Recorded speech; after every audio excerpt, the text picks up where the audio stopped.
Wel, diolch yn fawr iawn i chi am y croeso cynnes yma i'r Wyddgrug. Chydig o adnodau ar ddechrau ein gwasanaeth. A mae'r gwasanaeth ar y thema Llawenydd. Llawen hewch yn yr arglwydd bob amser. Fe dywedaf eto, llawen hewch. Bydded eich hynawsedd yn hysbys i bob dyn, y mae'r arglwydd yn agos. Yr oedden nhw'n llawen pan ddywedasant wrthyf. Gadewch i ni fynd i dŷ'r arglwydd. Dyma'r dydd y gweithredodd yr arglwydd, gorfoleddwn a llawen hawn ynddo. Diolchwch i'r arglwydd, oherwydd da yw, ac y mae ffyddlondeb yn para byth. Gawn ni gyd weddio. Weddiwn. Hyfryd yw daddoli arglwydd yn dy dŷ, pan fo'r nef yn gwenu arnom oddi fri. Bore yma yn dy drigaredd, tywyna hael dy gariad arnom, a chwyd ein golygon at a ti yn dy nefoedd. Dyroi ni ysbryd ffydd i gredu dy fod yn bresennol, a gwel yn dda i helpu pawb sy'n cymryd rhan. Bendithia bawb sydd yn gwrando adre ac yma yn y Bethesda, yr Wyddgrug y bore yma. O arglwydd bendithia ni, agor ein gwefusau a'n gennau a fynegad y foliant, mwyn Iesu Grist ein harglwydd. Amen. Gawn ni ganu yr emyn gyntaf gyda'n gilydd os gwelwch yn dda, sef 217. 217. Yno targlwydd gorfoleddwn yn dy gariad llawen hawn. Cariad erys byth heb ballu, a'i ffynhonnau fyth yn llawn. Freni nef a deiar lawr, molwn fyth dy enw mawr. I ti reoli bydoedd ym mhob storom lem a ddaw, cedwyr weddw dan dy gysgod a'r amddifad yn dy law. Freni nef a deiar lawr, molwn byth dy enw mawr. Os yw bryniau yn dy glorian, os dy ddeddf sydd ar y môr, ti wrandewin nydd y daran, lef pechadur wrth dy ddor. Freni nef a deiar lawr, molwn byth dy enw mawr. 217.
Wel, fel yn ni'n egluro ar y dechrau, Llawenydd ydy thema ein gwasanaeth ni y bore yma. A mae Llawenydd yn un o nodweddion amlycaf y bywyd Cristnogol. Ond hynny, y feirniadaeth da ni'n gael yn aml iawn ydy bod ni'n llawer iawn rhy gwynfannus yn y capel a di galon ein hysbryd. A dwi'n siŵr bod pawb ohonon ni'n uniaethu efo hynny o bryd i gilydd. Mae'n debyg mae'n hymateb gyntaf ni i feirniadaeth fel hyn ydy ein amddiffyn yn hunain fel petai a deud, wel, di hyn ddim yn wir yn hanes pob un ohonon ni, y rhan fwyaf ohonon ni, a chyhoeddi nad ydyn ni'n drist, ac yn sicr, da ni ddim yn bobl sych ddiwiol. Ac eto, mae'r rhaid i ni gyfadde yn does, ein bod yn aml iawn yn bryn o wefr yr Efengil, ac o'r gorfolau sy'n perthyn i hanfod yr Efengil yn wir. Wrth gwrs, mae cyfnodau mewn bywyd pan mae'n anodd iawn bod yn llawen. Mae profedigaethau'n dod heibio pawb ohonon ni yn ei tro. Ac ar yr adegau hynny, da ni'n teimlo'n ddwys ac hyd yn oed yn drist iawn. A fydden ni ddim yn ddynol, fydden ni, oni bai bod ni'n teimlo fel hyn. Mae colli anwyliaid, colli iechyd a colli gwaith ac yn y blaen yn gadael i ôl arno ni. Ac mewn oedfa fel hon, gall ymdeimlad o ddwyster, ysbryd ac edifeirwch ddod drosto ni. Ond da ni'n credu y dylai y Cristion o bawb ym mha sefyllfa bynnag y bob geisio bod yn llawen neu ysbryd bob amser. Ond pam y disgwiliwn ni hynny oddi wrth Gristnogion? A oedd yr arglwydd Iesu Grist ei hun yn berson llawen? A oes cyfeiriadau at Llawenydd yn ei neges?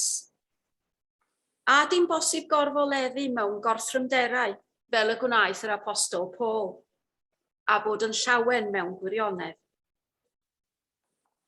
Dyma rai o cwestiynau byddwn ni yn ceisio hateb yn ystod y gwasanaeth hwn. Ac yn gyntaf, dwi am ddarllen o'r Testament Newydd, Efengil Ioan, pennod 16 ac adnod 20 i 24. A dyma'r geiriau. Yn wir, rwy'n dweud wrthych, y byddwch chi'n wylo ac yn galaru, ac y bydd y byd yn llawenhau. Byddwch chi'n drist, ond fe droi'r eich tristwch yn llawenydd. Y mae gwraig mewn poen wrth esgor, gan fod ei hamser wedi dod. Ond pan fydd y baban wedi eni, nid yw'n cofio'r gwewyr ddim mwy, gan gymaint ei llawenydd fod plentyn wedi eni i'r byd. Felly chwithau, yr ydych yn awr mewn tristwch. Ond fe'ch gwelaf chwi eto, ac fe lawenha eich calon, ac ni chaiff neb ddwyn eich llawenydd oddi wrthych. Y dydd hwnnw, ni fyddwch yn holi dim arnaf. Yn wir, rwy'n dweud wrthych, beth bynnag a ofynnwch gan y tad yn fenw i, bydd ef yn ei roi i chwi. Hyd yn hyn, nid ydych wedi gofyn dim yn fy enw i.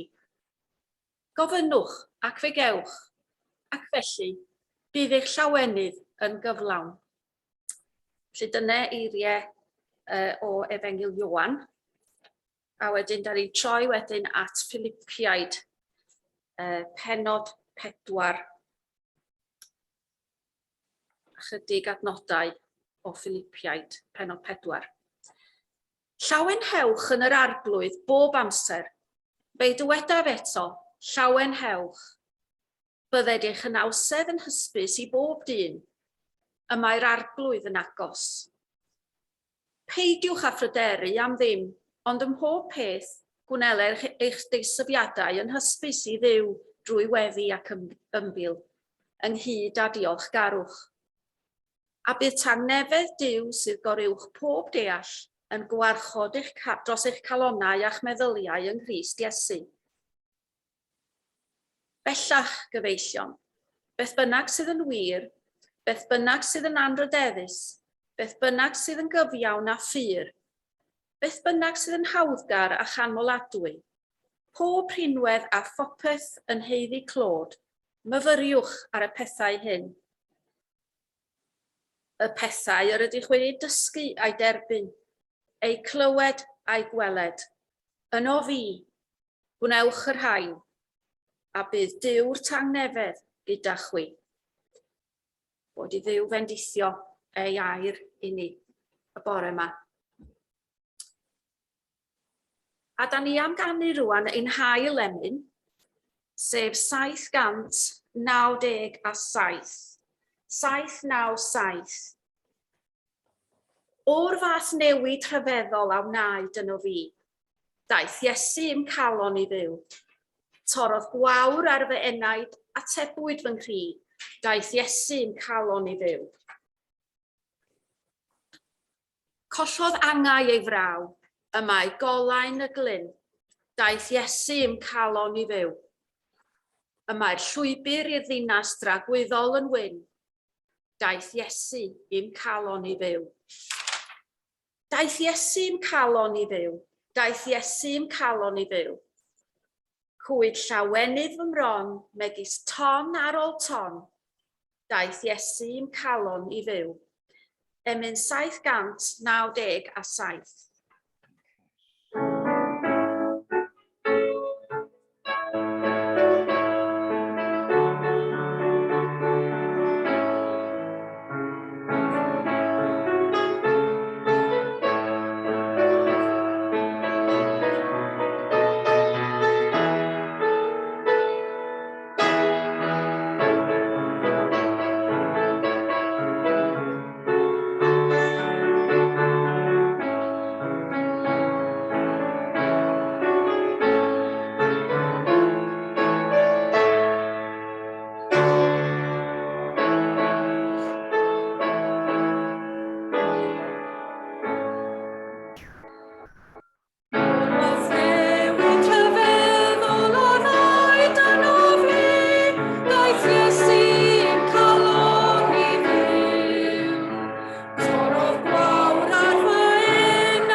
Gawn ni droi at ddiw mewn gweddi.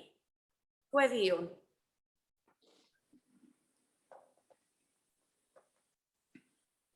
Da ni eisiau diolch i ddiw y bore yma am bob llawenydd rydym wedi brofi yn ei dŷ. Llawenydd adnewyddu, cyfeillgarwch a'n gilydd. Llawenydd ymwybod mai brodyr a chwiorydd yda ni yn Iesu Grist. A'r llawenydd o gael canu clod i thenw. Yno targlwydd gorfoleddwn, yn dy gariad llawen hawn. Cariad erys fyth heb ballu, a'i ffynhonnau fyth yn llawn. Breni nef a deiar lawr, molwn byth dy enw mawr. Molwn dy enw ein tad am iachawdwriaeth dy gariad yn Iesu Grist. Diolch i ti am dy ymwneud grasol efo ni. Ar modd yr wyt yn ein anrydeddu a bresenoldeb sanctaidd. Yn dy drigaredd ein tad, wyt ti wedi adnabod pob un ohonom ac yn ymwneud â ni yn ddiymgeledd bob amser. Yn wir, pan da ni wedi crwydro oddi wrtho ti, rwyt wedi'n galw ni nôl. A pan nathon ni ddychwelyd, ti wedi trigarhau wrtho ni, ac yn ein ymgeleddu yn dirion efo dy ras. O da trigarog, derbyn ein diolch a'n clod. A da ni'n llawenhau hefyd ein tad yn nerth ein iechyd, a'r cyfle a gawn ni fwynhau bywyd yn ei amrywiaeth mawr. Diolchwn am bob mwynhad a gawn yn ein gwaith, ac am bob cyfle i ddilyn ein gwahanol ddiddordebau. Dy roi ni ddyhead i gyflawni bopeth yn gywir ein calon, lles ein cyd-dynion, ac clod i thenw. Diolchwn am bawb sy'n gwneud daioni, ac sy'n atgoffa ni'n gyson o dosturi dy gariad yn Iesu Grist. O dad, bendithia bob gwaith da a wneir, a nerthan ninnau hefyd i ymateb i alwad yr efengil i garu'n gilydd, ac i gyfieithu dy gariad yn gymwynasau hael a da. A bore yma da ni eisiau cofio yn arbennig am Miriam, sydd wedi cael ei chomisiynu fel da ni wedi clywed eisoes yn Llundain. Da ni'n gofyn am dy fendith ar ei gwaith hi yn y ddinas honno. Da ni hefyd yn gofyn dy fendith hi ar weithwyr newydd sy'n dod i ardal Sir y Fflint a Henaduriaeth. Catrin a Cori, da ni'n gweddio byddi di'n agos at nhw hefyd, ac yn ei bendithio nhw yn ei gwaith, yn ein plith. Da ni'n cyflwyno i ddofal tyner bawb sydd dan gwmwl profedigaeth fel da ni wedi clywed yn y bore yma, colli iechyd a cholli anwyliaid. Da ni'n gweddio'n arbennig dros ein cyd-aelodau sy'n mewn gwendid a henaint, ac sy'n cofio dyddiau dedwyddach yng nghwmni anwyliaid. O dad, cadw hwy rhag colli ei ffydd yno ti. Sych ei dagrau, a llanw ei calonnau a thangnefedd. Da ni'n diolch i ti hefyd am ysbytai ein gwlad a phob cartref sy'n agored i gynorthwyo'r gwan, yr unig a'r tlawd. Rhod y bresenoldeb yn y mannau hyn, a chymorth dy law i bawb sy'n ceisio esmwythau gofid a phoen. A da ni'n meddwl yn arbennig hefyd y dyddiau yma am yr Wcrain ac yn gweddio am heddwch yn y wlad honno. A da ni'n diolch i ti hefyd am bawb sydd yn ceisio cynorthwyo y ffoaduriaid, ceisio cynorthwyo yn y gwledydd cyfagos wrth i bobl ddianc o'r wlad Wcrain ac o'r rhyfel yno. Bendithia'r gwaith da sy'n cael ei wneud. Rhai yn yr ardal hon sydd yn cynorthwyo yn ei ffordd eu hunain. Bendithia yr gwaith i gyd o dad. A gwna ninnau hefyd yn ystyriol o anghenion eraill ac yn ddisgyblion gwasanaethgar a llawen i Iesu Grist. A helpa ni y bore yma i gydweddio y weddi mae Iesu wedi ei dysgu ni. Ein tad, yr hwn wyt yn y nefoedd, sanctreiddiau'r dy enw, deled y deyrnas, gwneler dewyllus, megis yn y nef, felly ar y ddeiar hefyd. Dyroi ni heddiw ein bara benyddiol, a maddau ni ein dyledion, fel y maddeuwn ni na'n dyledwyr, ac nac arwain ni brofedigaeth, eithir gwared i'r rhag drwg, canis eiddo tiw deyrnas, a'r nerth, a'r gogoniant, yn oes oesoedd. Amen. Da ni am ganu rwan efo'n gilydd 295, rhif 295. Rwy'n chwennych gweld ei degwch ef, sy'wch pob peth i syrfod. Na welodd lluoedd nefoedd byr, gyffelu bydd o'i riod. Ef yw ffynon fawr pob dawn, gwraidd holl ogoniant dyn, a rhyw drysorau fel y môr ac iddiwyd yn ddo'i hun. Rwyf yn hiraethu am gael prawf o'r maith bleserau sy'n yn cael ei hyfed heb ddim trai gan yr angylion fri. Bym ganwyd i Llawenydd uwch nac sy'n ymhleserau'r llawr, i gariad dwyfol, gwleddoedd pyr, angylion nefoedd fawr. O pam na chaf i ddechrau nawr fy nefoedd yn y byd, a threulio mywyd mewn mwynhad o'th gariad gwerthfawr drud. Emyn 295.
Dawn arbennig a phrydferth iawn ydy'r ddawn i gynhesu calon a lloni ysbryd pobl. Mae'n ddywediad yn Saesneg am gymeriad arbennig yn mynd fel hyn. He lit so many fires in cold rooms. Os felly, dyn arbennig, pa faint mwy yr arglwydd Iesu Grist? Fe ddaeth i'r byd i gynhesu ein calonnau a'i gariad, a'n llenwi a llawenydd na all neb ei ddwyn oddi arno. Am ryw reswm, tueddwn i anghofio'r ffaith fod y bedair Efengil yn portreadu Iesu Grist fel person ifanc a llawen. Yn ytrach, mae darlun y proffwyd Eseia ohono falle'n dod i'r cof yn fwy aml, fel gŵr gofidus a chynefin nadolydd. Yng ngoleuni'r groes, mae hyn wrth gwrs yn ddealladwy. Ond mae'n bwysig sylwi hefyd ar dystiolaeth yr Efengylau, bod Iesu Grist yn berson llawen, ac iddo ddwyn gorfoledd mawr i fywydau llawer iawn o bobl. Yn wir, be barodd orfoledd i lawer pan ddaeth i'r byd yn Pasg Bach. Gadewch i ni wrando ar rai adnodau sy'n tystio i'r llawenydd yma, a maen nhw'n dod o wahanol rannau o'r Testament Newydd a'r Hen Testament. Y mae fy enaid yn mawrhau yr arglwydd am hysbryd a lawenychodd y niw fy iachawdwr. A wedyn geiriau Elizabeth wrth Mair ei chyfneither. Pan glywais fy dy lais yn fy nghyfarch, dyma'r plentyn yn fy nghroth yn llamu o'r foledd.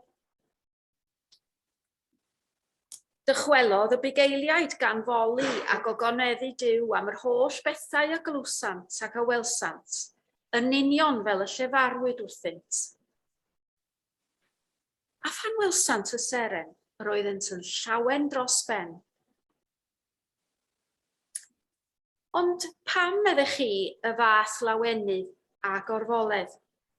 Mae'n naturiol i ofyn y cwestiwn ma'n debyg. Beth barodd i'r bobl yma orfoleddu gymaint, oherwydd ond digwyddiad cyffredin wedi'r cyfan oedd geni y Pasg Bach? Mae'n digwydd bob dydd i filoedd ar filoedd o deuluoedd yn ein byd. Ni allwn ond cytuno efo hyn. Roedd geni Iesu Grist yn gyffredin ac yn naturiol iawn wrth gwrs. Daeth i'r byd fel y daethom ninnau. Fe'i ganwyd o gros gwraig. Ac eto, fel y tystiau'r Efengylau, roedd y geni hwn yn anghyffredin ac yn wyrth ddwyfol, oherwydd ynddo ef y gwelsom Dduw yn Pasg Bach. Ond i ddylai'r newyddion syfdanol yma ein llenwi â syndod a gorfoledd mawr. Mae Beirdd Cymru wedi llunio llawer o englynion am ryfeddod a llawenydd geni Mab Duw un byd.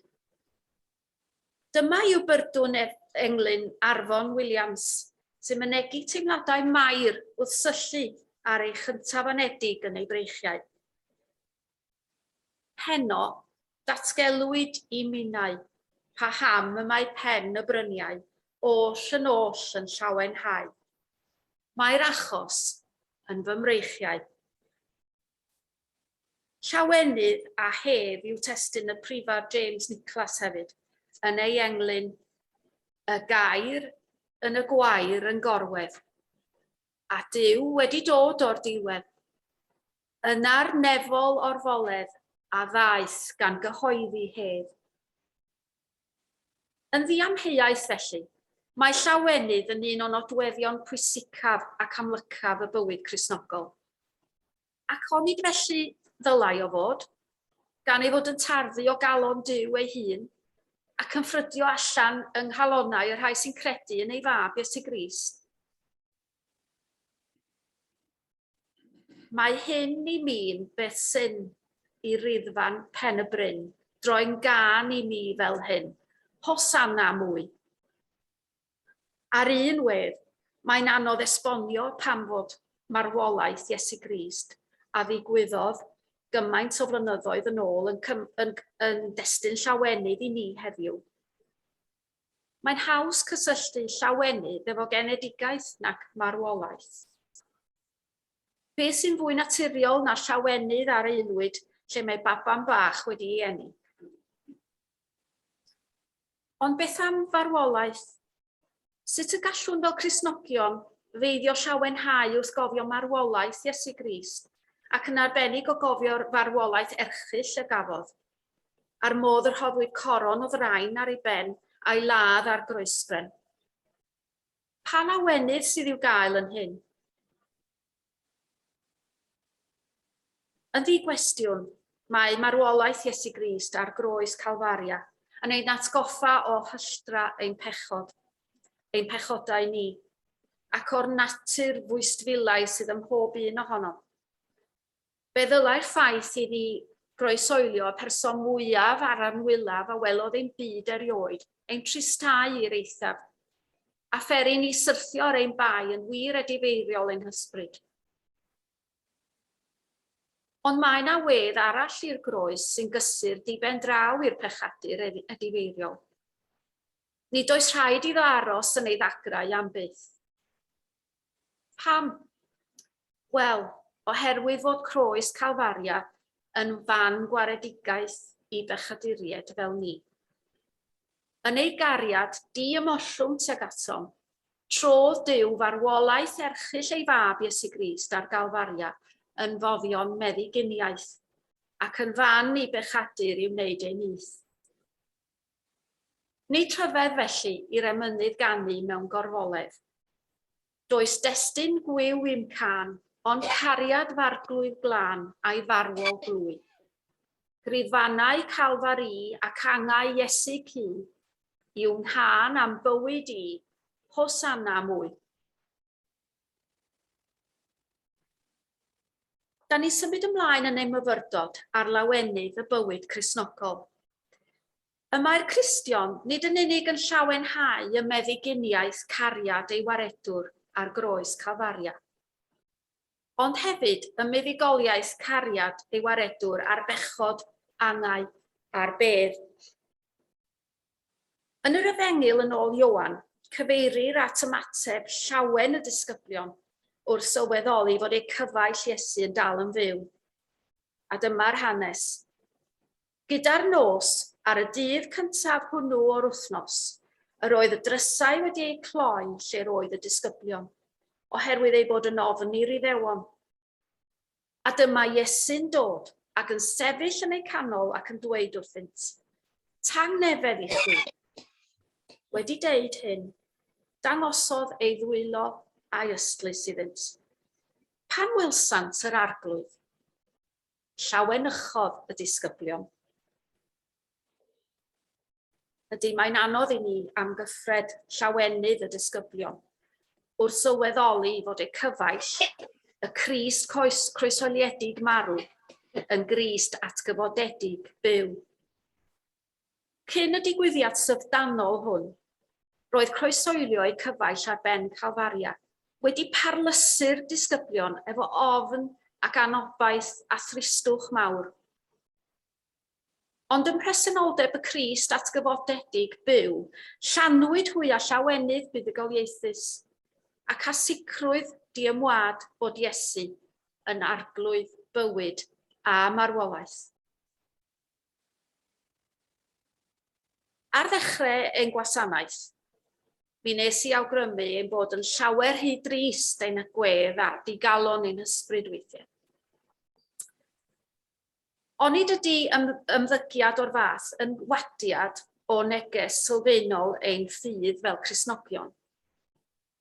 Mae'r Iesu yn fyw heddiw, a'r braint ni yw ymateb I fuddugoliaeth ddigariad a byw ar ei glod ac yn llawen ein hysbryd.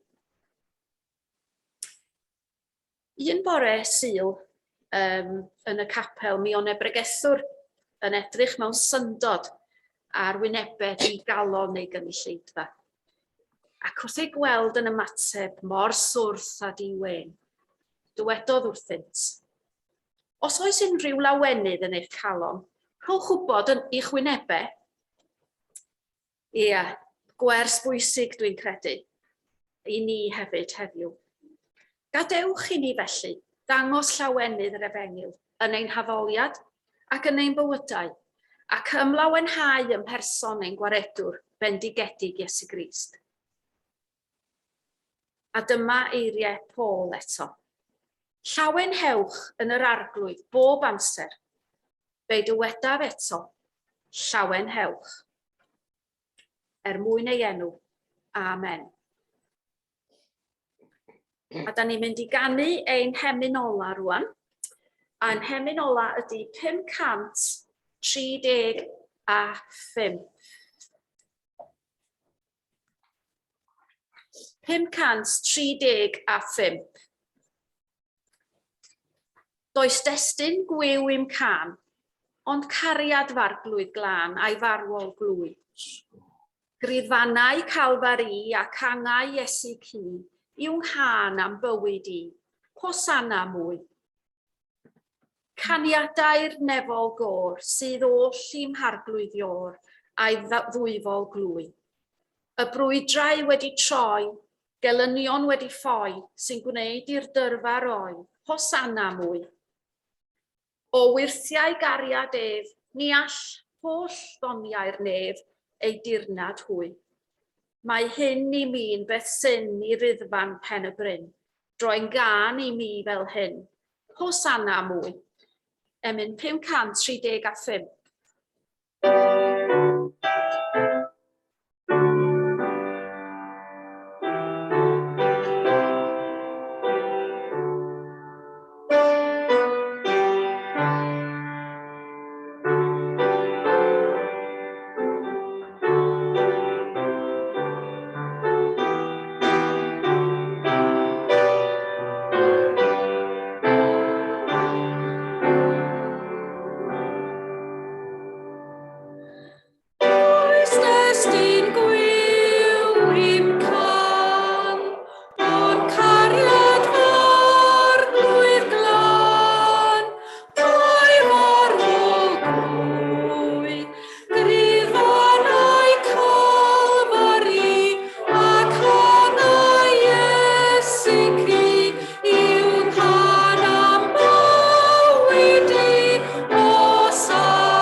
Ar y diwedd fel hyn, fyswn i'n hoffi diolch i chi gyd, a diolch i Dolly a Gareth a Margaret am wneud y gwasanaeth yn bosib bore yma. Diolch yn fawr iawn i chi gyd. Felly ar ddiwedd ein gwasanaeth, derbyn gan ein gennau, llawenydd ein calonau, a haleliwia ein heneidiau. Mae'r haleliwia yn fy enau di, a'r rhoddaf Iesu, fy mawrhad i ti, mwyn ei enw. Amen.